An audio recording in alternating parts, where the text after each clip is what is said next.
If you don't remember Ghostwire, I'm sure you remember this adorable moment from Bethesda's conference at last year's E3.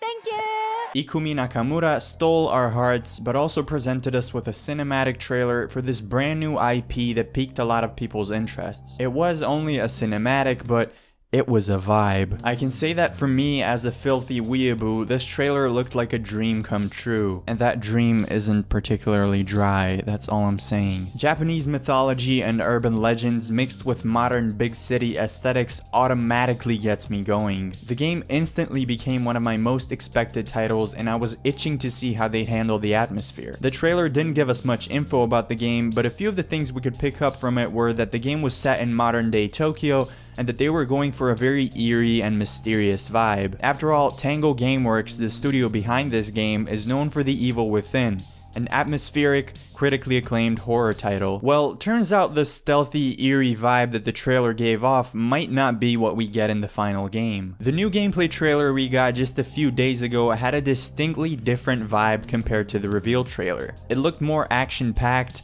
vibrant, and arcadey. The combat is an unusual first-person magical type deal where our character uses his hands to conjure up some sort of bright pixely attacks, which he then uses to punch bright pixely holes in his enemies. The monsters look abundant, and it doesn't seem like there's much suspense or anticipation leading up to an encounter. The Umbrella Men, for example, seemed way more scary and mysterious in the previous trailer, whereas here they just look like generic enemies. Looking at the comments and the subreddit for this game, you can tell that the new trailer ruined a lot of boners for people. No one blatantly hates it, but the general consensus is that the direction looks different between the two trailers. Now, there's been some weird stuff going on at Tango. If you're wondering why our waifu Ikumi wasn't part of this year's presentation, it's because she actually left the studio shortly after we got that reveal. This is unusual because A, she worked as a creative and art director at Tango for 9 years, and B, because this game that she was in charge of was still unfinished at the time that she left. Some people suspect that the shift in direction was due to her leaving, which is untrue, and here's why. It is an action-adventure game. We are making a new kind of action-adventure game. It's spooky.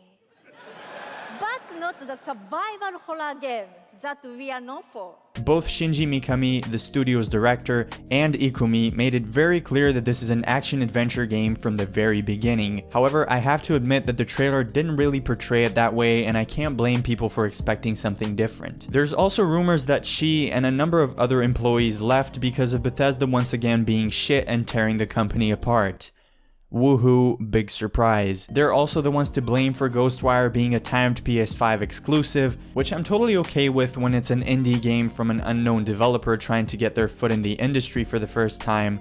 But for a publisher as big as Bethesda to be so greedy as to make this game, and also Deathloop, unavailable to a big part of their already existing player base at launch is plain scummy. So after Ikumi left, the studio's founder Shinji took over the project. Shinji is very respected by fans of The Evil Within for the great work that he did on it. I hope that if the Bethesda rumors are true, they at least don't end up influencing his vision for the game. The man is known for The Evil Within, but prior to forming his own studio, he worked at Capcom, and other than his work on Resident Evil, he also directed a few non-horror games, like the beat-em-up God Hand and third-person shooter Vanquish, so he's not experienced exclusively in horror games. To be honest, I'm still hyped as fuck for Ghostwire. Call me a weeb, but we've still never seen Tokyo portrayed in this neo-noir style and in this much detail. I'm a pretty simple man, and it doesn't take much to please me. I mean, did you see my wife?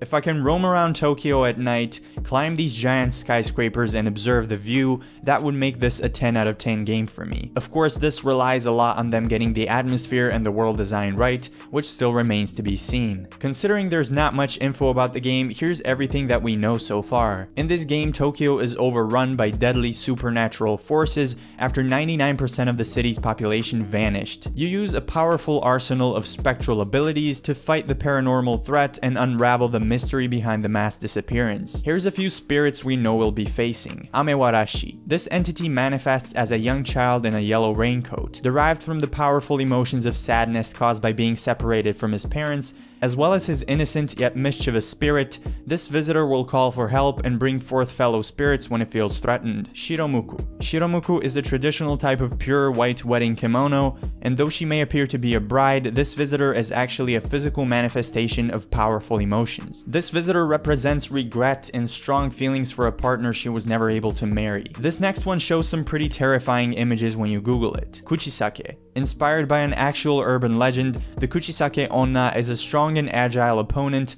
capable of closing distances quickly to get at you with her large scissor blades. Be careful if she asks you if you find her attractive, there are no right answers there. Sounds like my wife, am I right, boy? I just want to play as this dude, to be honest. Seeing this part where these masked techwear ninjas jumped from the tower made me cream my pants. I also love the bow from the previous trailer, even though we didn't get to see any gameplay with it. There's something I love about playing with bows, and I think it could be especially fun in a modern big city setting like Tokyo. The game is coming in 2021 to PS5 and PC. If you've watched till the end, this is a good opportunity for me to ask for your hand in marriage, so leave a comment letting me know if you want to spend the rest of your life with me.